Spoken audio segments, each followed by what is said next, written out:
Decision podcasts by the New York Prosecutors Training Institute are made possible by Resemble AI. Convert your text to voice at resemble.ai. Find this and other decisions at NYPTI Law. www.nypti.org/law. People v. Brenda W.W., decided on June 17, 2025.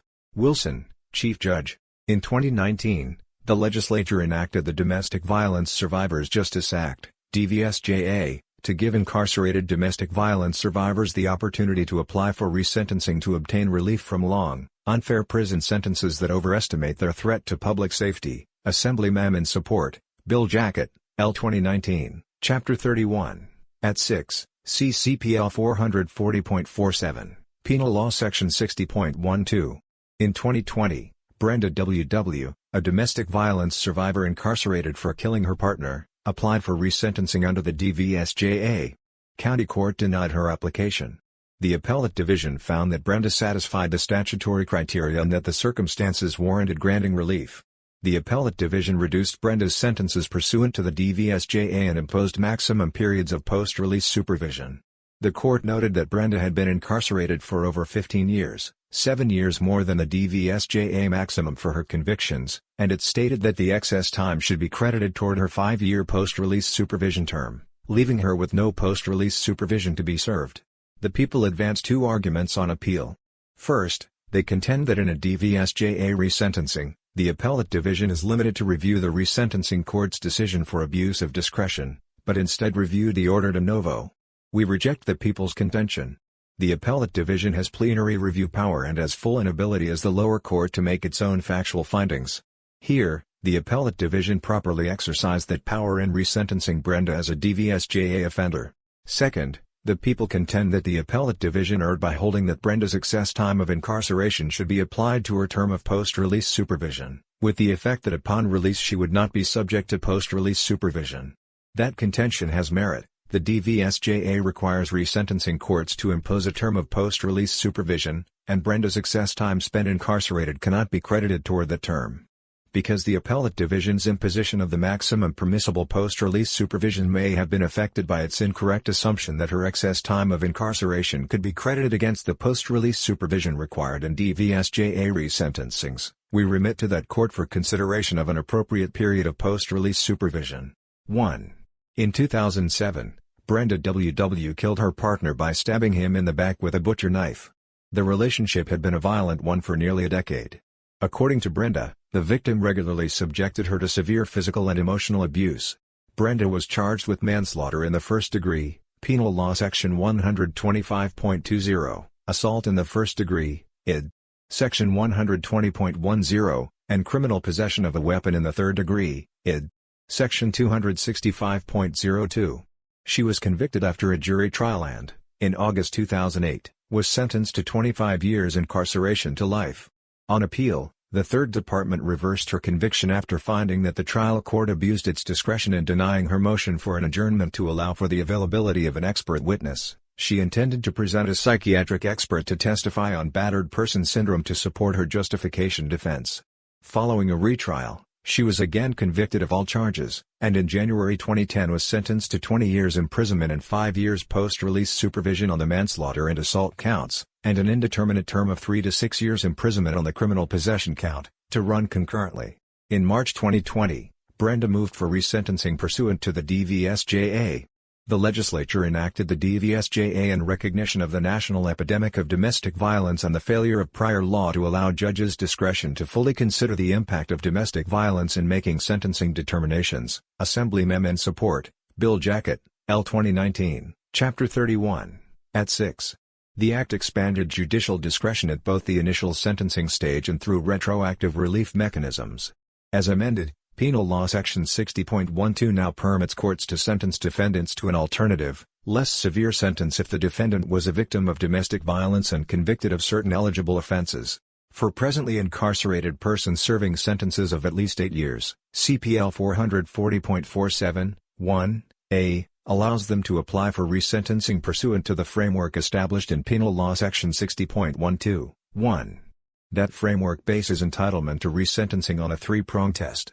A. At the time of the instant offense, the defendant was a victim of domestic violence subjected to substantial physical, sexual or psychological abuse inflicted by a member of the same family or household as the defendant. B. Such abuse was a significant contributing factor to the defendant's criminal behavior. C. Having regard for the nature and circumstances of the crime and the history, character, and condition of the defendant, that a sentence of imprisonment pursuant to Section 70.00, 70.02, 70.06, or Subdivision 2 or 3 of Section 70.71 of this title would be unduly harsh.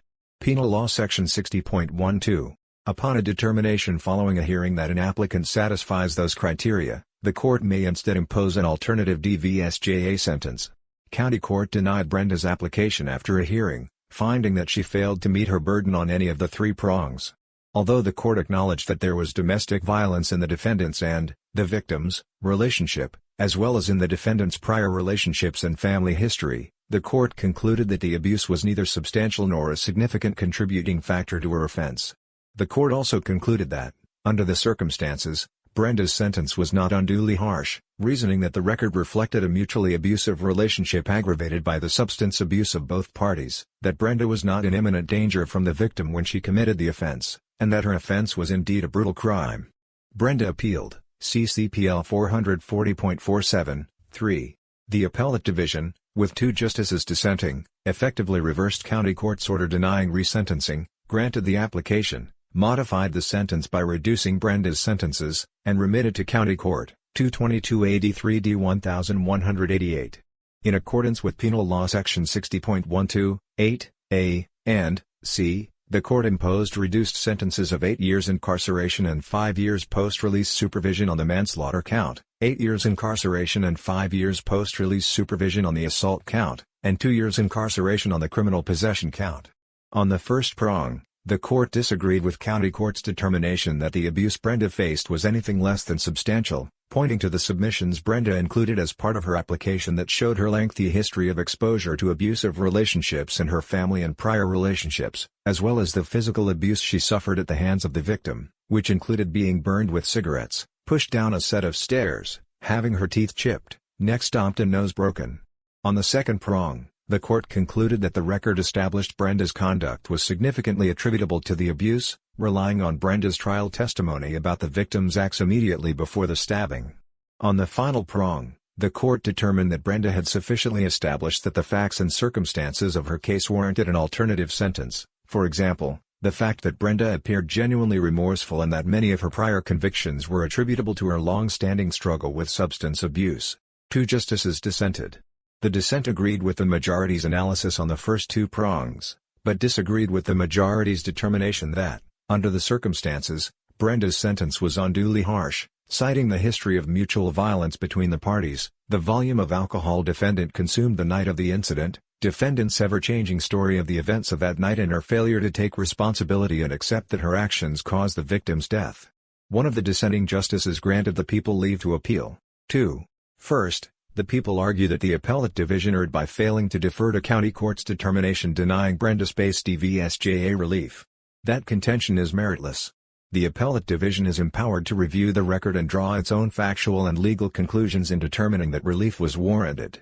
The Appellate Division has the same fact-finding ability as the trial courts, and its factual review is plenary. Northern Westchester Professional Park Associates v. Town of Bedford, since the 1925 Amendment to the Constitution, Article 6, Section 5, the rule has been that the power of the Appellate Division is not so limited, that its authority is as broad as that of the trial court, and that as to a bench trial it may render the judgment that it finds warranted by the facts. See also NY Constitution Article 6, Section 5. The Appellate Division has broad, comprehensive power to consider and determine any issue of fact involving any error or defect in the criminal court proceedings which may have adversely affected the appellant. CPL 470.151.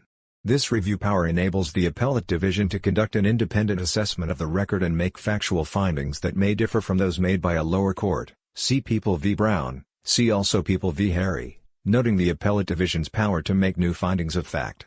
The Appellate Division may, under this authority, exercise independent fact-finding powers to review a lower court's findings as to whether the evidence is sufficient to satisfy the DVSJA requirements. Brown.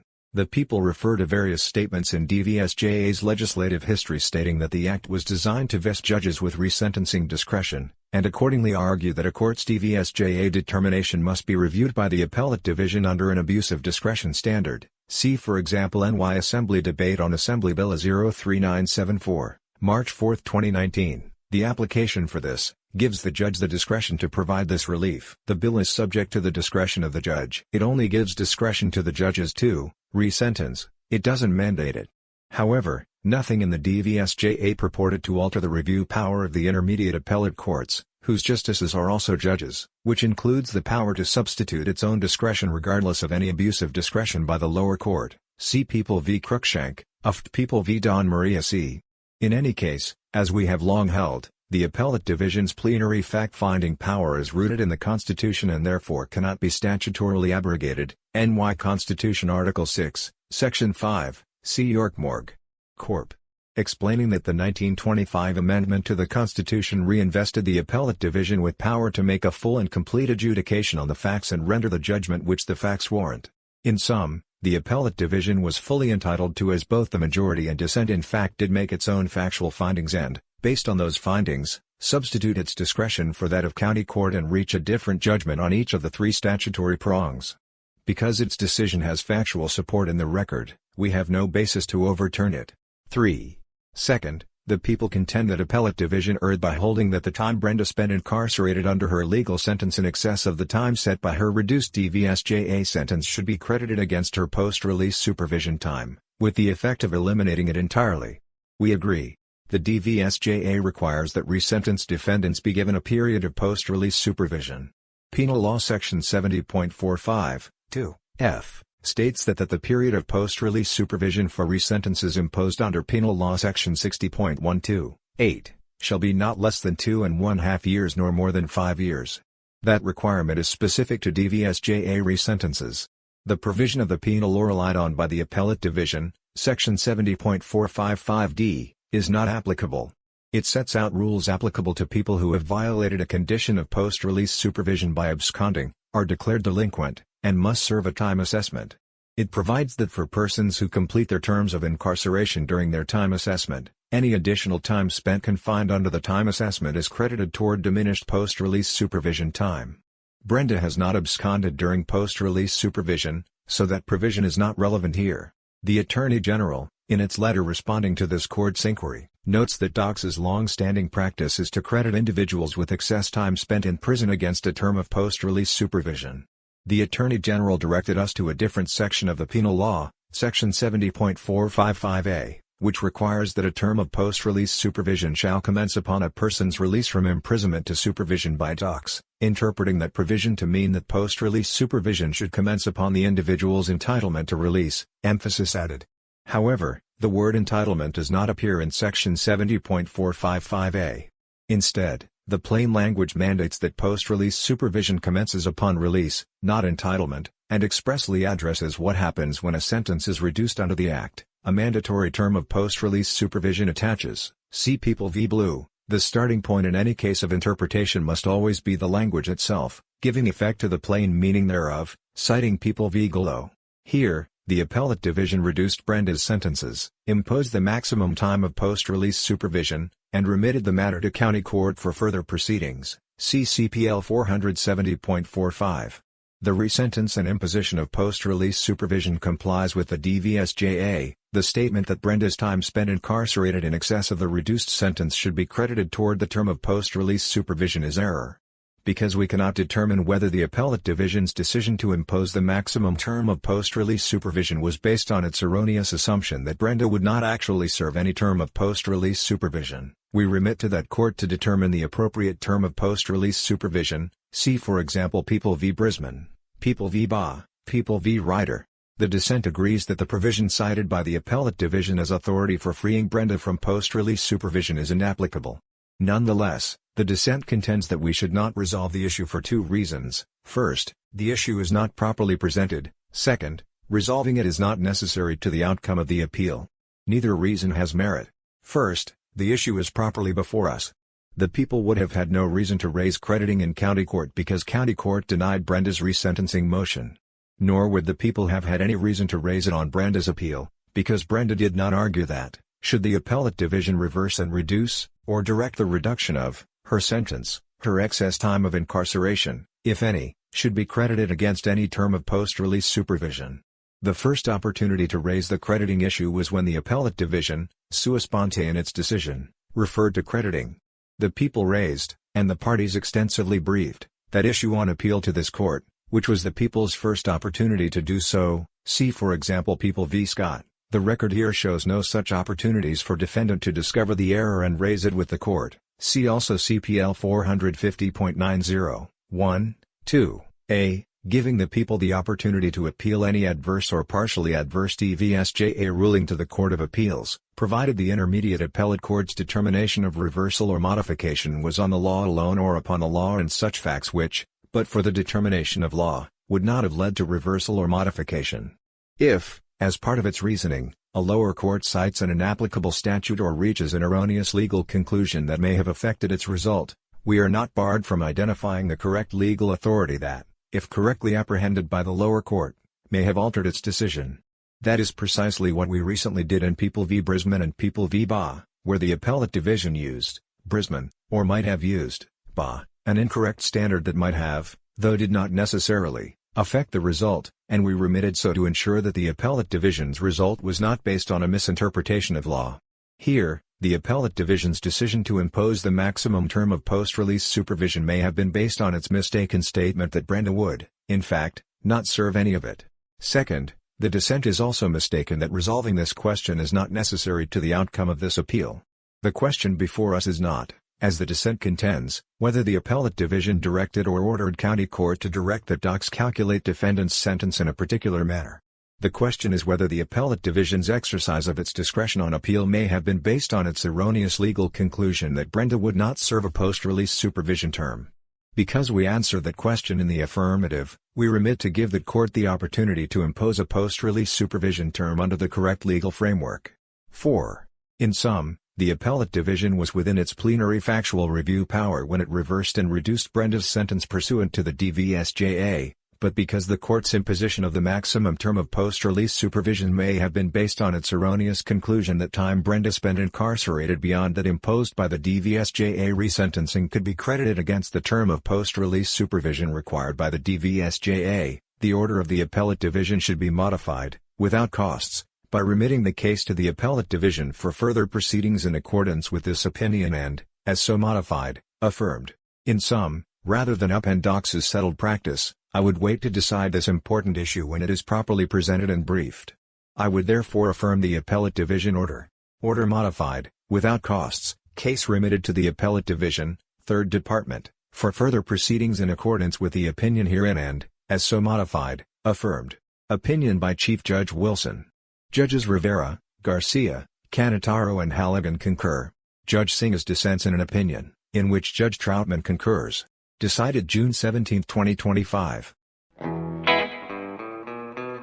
Decision podcasts by the New York Prosecutors Training Institute are made possible by Resemble AI. Convert your text to voice at resemble.ai. Find this and other decisions at NYPTI Law. www.nypti.org/law